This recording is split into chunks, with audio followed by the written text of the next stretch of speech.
శ్రీరామచంద్రమూర్తికి, సీతామాతకు, ఆంజనేయ స్వామి వారికి హృదయపూర్వక ధన్యవాదాలు. సమస్త గురుమండలికి హృదయపూర్వక ధన్యవాదాలు తెలుపుకుంటూ సీతాయనం చదువుకుంటున్నాము. సీతామాత పులితోనే మాట్లాడి ఆ పులి బిడ్డని ఒక అతను చంపాడని, ఆ పులి మళ్ళీ అతని బిడ్డని చంపిందని ఆ ప్రజలందరూ ఆ పులిని చంపాలని చూస్తుంటే పులికి చెప్పి నువ్వు వెళ్ళిపోవని ఆ ఊరి ప్రజలకు చెప్పి అందరికీ ఓదార్పు చెప్పి అందరినీ కాపాడి జంతువుల్ని మనుషుల్ని ఆ క్రోధం ఆవేశాల నుంచి కాపాడింది ఆమె సెలవు తీసుకోబోయే ముందు ఆ తల్లిని హత్తుకొని ఆ బిడ్డను కోల్పోయిన తల్లిని హత్తుకొని ఆమెతో కొన్ని ఏళ్లతో నీకు మరొక కొడుకు వస్తాడు, అతను పోగొట్టుకున్న వాని స్థానాన్ని భర్తీ చెయ్యడు, బిడ్డ అనేది భర్తీ చెయ్యగలనిది కాదు, కానీ అతను నీ జీవితంలోకి ఆనందాన్ని తిరిగి తెస్తాడు. నువ్వు కోల్పోయిన కుమారుడు మరొక నూతన జన్మలోకి తన ప్రయాణాన్ని కొనసాగిస్తాడు. నీ కన్నీరు అతనిని వెనుకకు లాగుతుంది, అయితే నీ ప్రేమ అతనిని ముందుకు సాగనిస్తుంది. అతనిని అమితమైన ప్రేమతో సాగనంపు. అది ఒక తల్లి తన బిడ్డల ప్రయాణంలో తోడ్పడుతూ పోషించవలసిన పాత్ర. ఆ స్త్రీ తల ఊపి మాతకు గాఢ కృతజ్ఞతలు తెలిపింది. వెంటనే మాత హనుమ సెలవు తీసుకున్నారు. రథం ఎక్కబోయే ముందు హనుమంతుడు మాతను, మీరు ఆ బాలుని దివ్యలోకాల్లో కనుగొన్నారు కదూ అని అడిగాడు. అతను తప్పిపోయాడు, జీవితంలోకి తిరిగి రాలేకపోతున్నాడు. తన తల్లి కన్నీటితో వెనుకకు లాగబడి ముందుకు వెళ్ళలేకపోతున్నాడు. నేను అతనిని ఆమె వద్దకు వెళ్ళి ఆమె బాధను తొలగించమని చెప్పాను. దానివల్ల అతను స్వేచ్ఛగా ముందుకు వెళ్ళగలడు. అంతేకాక తనను చంపిన ఆ పులిని రక్షించగలడేమో చూడమన్నాను. అతను అంగీకరించాడు. అతను కూడా ఒకానొక వివేక ఆత్మ, తిరిగి మంచి జన్మ తీసుకుంటాడు. మాత తిరిగి వచ్చేసరికి గాఢ నిశ్శబ్దం అలుముకుంది.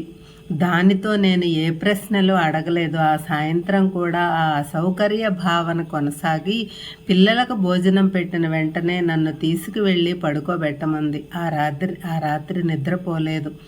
ఆమె ఏదో విషయం ఆలోచిస్తున్నట్టుంది. నేను పొద్దున్న లేచి ఆమె కుటీరంలోకి వెళ్ళేసరికి ఆమె లేదు. హనుమ ద్వారం వద్ద ఉన్నాడు. నేను అతని వద్దకు గబగబా వెళ్ళి మాతను చూశావా అని అడిగాను.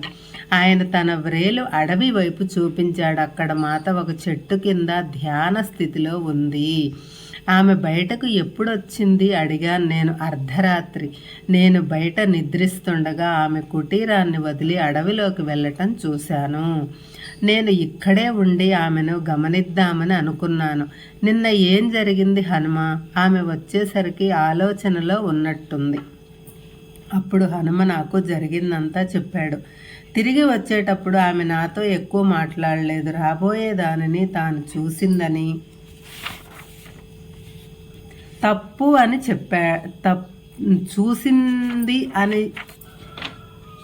చూసిందని తప్ప అని చెప్పాడు. క్రితం రోజు విషయాలు జ్ఞాపకం చేసుకుంటూ మనిషికి మిగతా ప్రకృతి మధ్య ఏర్పాటు పెరుగుతోంది. దానివల్ల మిగిలిన జీవరాశులన్నీ ప్రమాదంలో పడతాయి. ఆమె ఇది చూసింది. రాబోయే వినాశనాన్ని బాధను చూసింది. అతను కొనసాగిస్తున్న నువ్వు చేయవలసిన వాటి పట్ల జాగ్రత్తగా ఉండు సోమ. నేను ఇక్కడే ఉంది. ఆమె ధ్యాన స్థితి నుంచి బయటకు వచ్చే వరకు చూస్తూ ఉంటాను. నేను ఇక్కడే ఉండి అమ్మ ధ్యాన స్థితిలో నుంచి బయటికి వచ్చే వరకు చూస్తూ ఉంటాను అని సోమ చెప్తున్నారు హనుమ.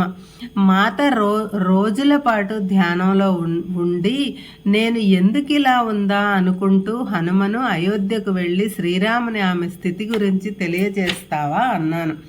ఆయన ఇప్పటికే ఆమెతో అన్నాడు తేలిగ్గా. నువ్వు ఏమంటున్నావు? ఆయన వచ్చారా? నేను శ్రీరాముని జాడ కోసం చుట్టూ చూశాను. హనుమంతుడు నవ్వాడు. మొట్టమొదటి రోజే ఆమె ధ్యానంలోకి వెళ్ళిన కొంచెం సేపటికే ఆయన రావటం నేను చూశాను. ఆమె ఆయనను పిలిచిందో ఆయనే ఆమెను పిలిచాడో నాకు తెలియదు, కానీ ఆయన ఆమె దగ్గరకు నడిచి ఆమె చేతిని పట్టుకొని శరీరం నుంచి బయటకు లేపాడు. వారిద్దరూ అడవిలోకి వెళ్ళటం నేను చూశాను. నేను కూడా వారిని అనుసరించబోగా మాత వద్దని వారించింది. అప్పుడు వారు ఎక్కడికి వెళ్తున్నారు, దారిలోని ప్రతి భాగాన్ని ఆశీర్వదిస్తూ తమ వనవాసంలో వారు ప్రయాణం చేసిన భాగాలన్నింటిలో కలిసి నడుస్తూ, అంతేగాక విదేశీ భాగాలలోనూ భూమిపై సుదూర ప్రాంతాలలోనూ ప్రయాణిస్తున్నారు. అక్కడ పొలం కానీ, అడవి కానీ, లోయ కానీ, నది కానీ, సముద్రం కానీ, పర్వతం కానీ, భూమిపైన సీతారాముల పాదముద్రలతో ఆశీర్వదింపబడిన ప్రాంతం ఉండకూడదు. వారి తమ ప్రేమను భూమిపై ప్రతి అణువులోనూ చొప్పిస్తున్నారు. అంటే ప్రతి అణువులోనూ వాళ్ళ ప్రేమ ఉంటుంది. వారు వదిలి వెళ్ళే బహుమతి అదే.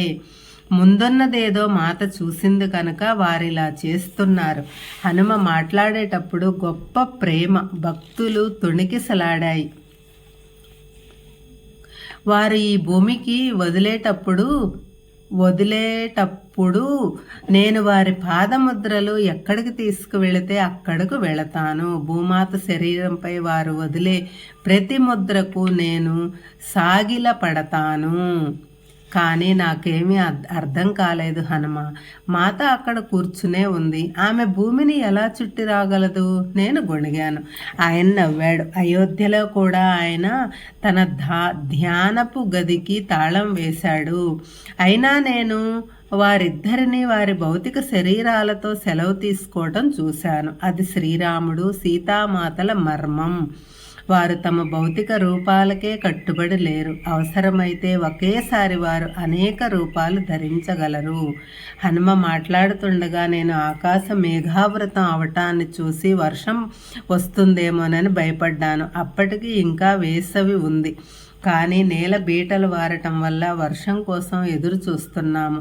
హనుమ వాటి రాకను గమనించి, వద్దు ఇంద్రదేవ, మాత శరీరానికి హాని కలిగించవద్దు అని అడుగగా వెంటనే మేఘాలు అదృశ్యమయ్యాయి. హనుమ ఈ నీటి కోసం వృక్షాలు, జంతువులు ఎంతో కాలంగా ఎదురు చూస్తున్నాయి. మనం దానిని ఆలస్యం చేయటం మాతకు ఇష్టం ఉండదు. మనం ఏం చేద్దాం? నేను అడిగాను. ఆయన తల ఊపి, నువ్వు చెప్పింది నిజమే సోమ. ప్రకృతి చర్యలలో కలుగజేసుకోవటం ఆమె ఇష్టపడని మాట. నిజమే, నేను దాని గురించి ఆలోచిస్తాను అన్నాడు. వెంటనే పెద్ద వాన కురిసింది. అయితే మాత కానీ ఆమె చుట్టూ ప్రదేశం కానీ పూర్తిగా పొడిగా ఉన్నాయి. ఒక్క చుక్క కూడా అక్కడ పడలేదు. అప్పుడు నేను హనుమ యొక్క గొప్ప శక్తుల గురించి తెలుసుకున్నాను. ఎన్ని రోజుల తర్వాత మాత తిరిగి సృహలోకి వచ్చిందో నేను చెప్పలేను, కానీ ఆమె మేల్కొనేసరికి ఆమె చుట్టూ అద్భుతమైన కాంతి ప్రకాశించింది. ప్రతిరోజు నేను ఆమె దగ్గర పండ్ల బుట్ట, నీరు ఉంచేదాన్ని.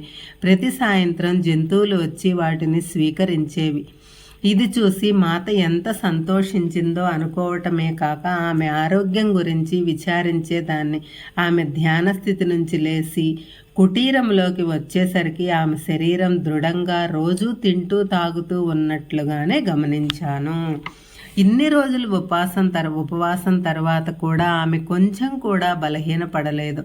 ఆమెను చూడగానే నేను, మాత, కొంచెం ఆహారం తయారు చెయ్యనివ్వండి అన్నాను. ఆమె నవ్వింది. నేను బాగానే తిన్నాను. నా ముఖంలోని సందిగ్ధం చూసి ఆమె, నేను ఎక్కడికి వెళ్ళినా ప్రజలు రుచికరమైన ప్రత్యేక పదార్థాలు పెట్టారు. ప్రపంచంలోని అన్ని భాగాల నుంచి ఆహారం రుచి చూశాము. ఎంతో దాతృత్వం, మంచితనం, వన సంరక్షణ, జంతు వృక్ష జీవరాశుల సంరక్షణ ఉంది.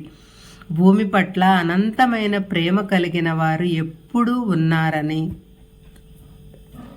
ఇక్కడ జీవాన్ని సంరక్షించి శ్రద్ధ చూపేవారు ఎప్పుడూ ఉన్నారని ఇప్పుడు నేను తెలుసుకున్నాను అంది. ఆమె వేరే ఏమీ వివరించలేదు.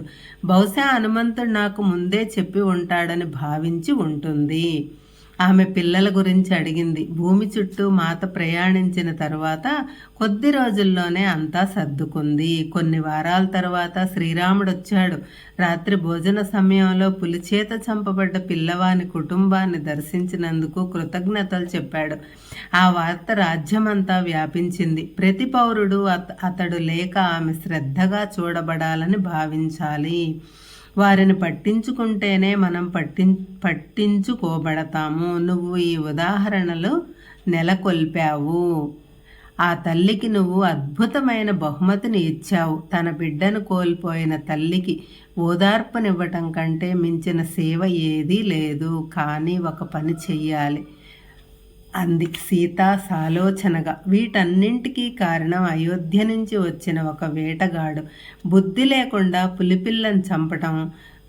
ముందు అతను దానిని పట్టుకోవాలని ప్రయత్నించాడు. అతనికి వీలు కాకపోవటంతో దానిని చంపాడు. ఆ చంపటం కూడా ఆహారం కోసం కాదు, ఆనందం కోసం, జంతు సామ్రాజ్యంపై అదుపు సాధించటం కోసం. ప్రకృతికి మనిషికి మధ్య సామరస్యం నెలకొల్పే విధానం అది కాదు. సరిగ్గా చెప్పావు. అయోధ్య శక్తి సామర్థ్యాలు విస్తరిస్తున్న కారణంగా కొందరు వ్యక్తులు తమ హద్దులు దాటి ప్రకృతి నియమాలను ఉల్లంఘిస్తున్నారు. వేట అనేది ఇప్పుడు నియంత్రించబడి అవసరమైన దానికి మాత్రమే తీసుకునే ఆటవిక జాతులకే పరిమితమైంది. ప్రతి గ్రామం అడవిలోని ఒక భాగాన్ని మాత్రమే ఉంచుకోవాలి. మిగిలినది జంతువులకు మాత్రమే. అక్కడ మనుషులు ప్రవేశించకూడదు. మనం మనుషుల అవసరాలతో పాటు మిగిలిన జీవుల అవసరాలను సంతులనంలోకి తెచ్చే నిబంధనలు ఏర్పాటు చెయ్యాలి.